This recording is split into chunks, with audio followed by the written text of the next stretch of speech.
your keys to a happier marriage. Newlyweds are often asked, "How is married life?"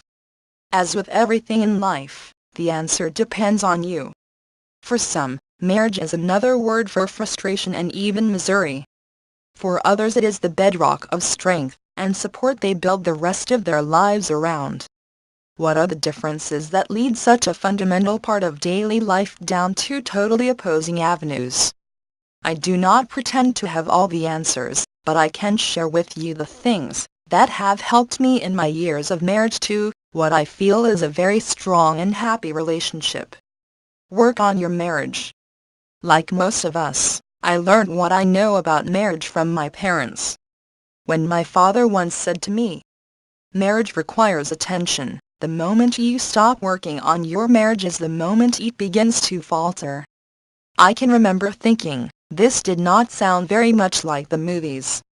After all, a wedding is the culmination of a movie. That is when everything is all sorted out, and you do not have to worry about anything anymore, right?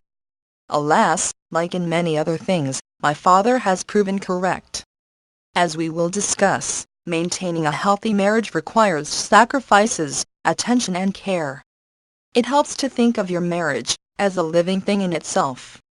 Like all living things, it needs nourishment and protection, healing when it is sick, and space to grow and flourish.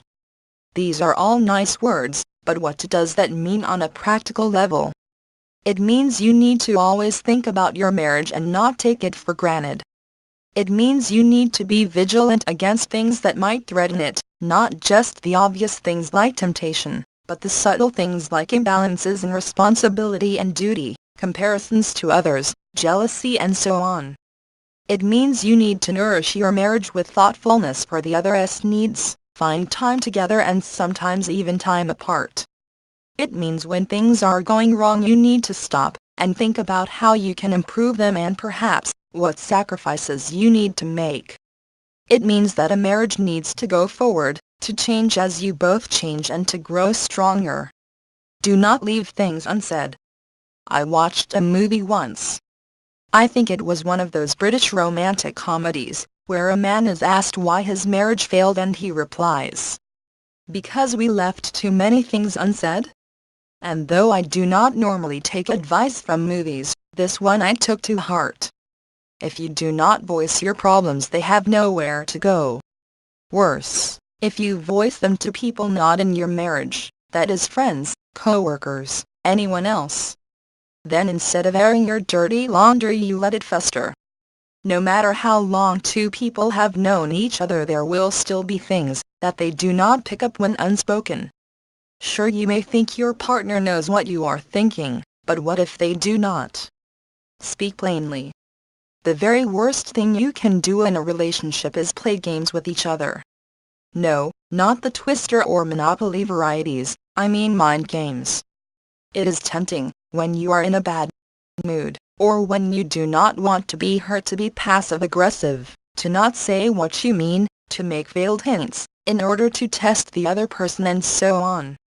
Tempting, but it does not go anywhere except sour. I think it is fairly obvious why clear communication leads to a better marriage, and yet it can be difficult to do. But if you have something to say, whether it is to voice some upset, to show that you care or anything else, then you must speak plainly, if you hope for the other person to understand. And if you were not hoping for them to understand, why are you talking? Speaking indirectly usually begins during dating or courting. We do it because it avoids us opening up to being hurt. At this early stage, if you were to tell someone how much you liked them and they shot you down, it would be painful. So to compensate, we move slowly, and only hint at our feelings until we see enough back from the other person that we start to open up. This is okay. The problem is when speaking indirectly continues on into the relationship. At that point you should be able to trust the person enough to express your feelings. If they abuse them, then you leave.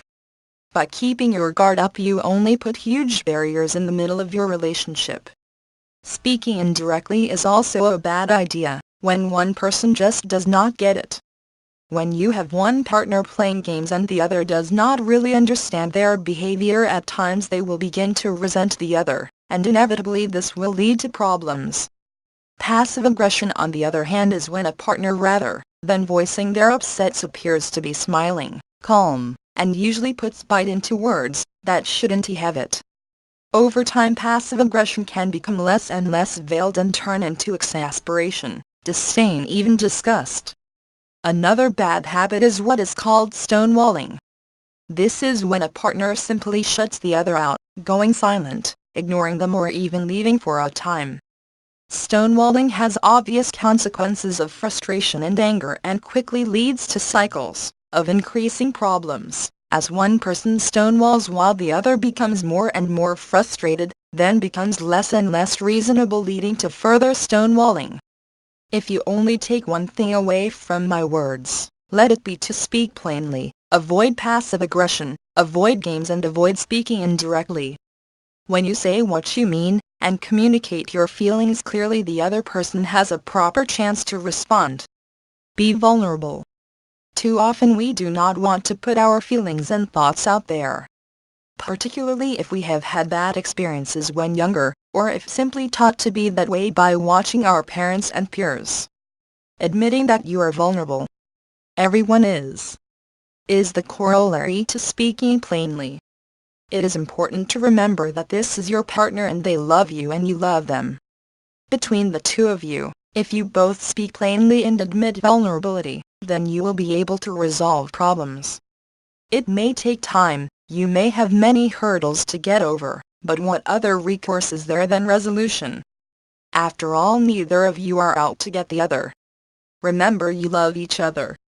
The flip side to being vulnerable is you get hurt sometimes. Do not let this close you off. Remember, this just means that was not the right person, circumstances, or perhaps even a little closer to home, there were other things going wrong. Whatever the case, you do not need to hide away. Without being open to hurt, you will not be open to the joys of marriage and relationships. Accept your partner. It is tempting to find a person and try to shape them into the partner you really want. Trying to change a person never works. People know when they are not accepted in their entirety, and it hurts. You should not go into a marriage or a relationship thinking to change someone. And if you do, remember, the most you can do is explain what it is, explain how it affects you, or why it affects you, and if it is important, then they may change. And if they do not, then think about all the things that they may wish changed in you.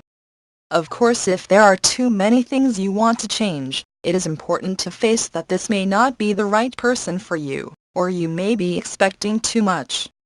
People will be what they will be. Spending your marriage life trying to shift habits and personalities is like trying to push boulders up a mountain, tiring and not very fun. Spend time together. It is obvious, but a relationship without any face time is going to have problems. I have met happy couples who spend months apart because of work commitments, but they are few and far between, and more often than not, their happiness is more a testament to their character and emotional abilities than anything else. Of course, spending time together does not simply mean being in the same room. It means actively finding time where you engage with each other. It may even take work and effort, but remember, from above, a happy marriage takes work.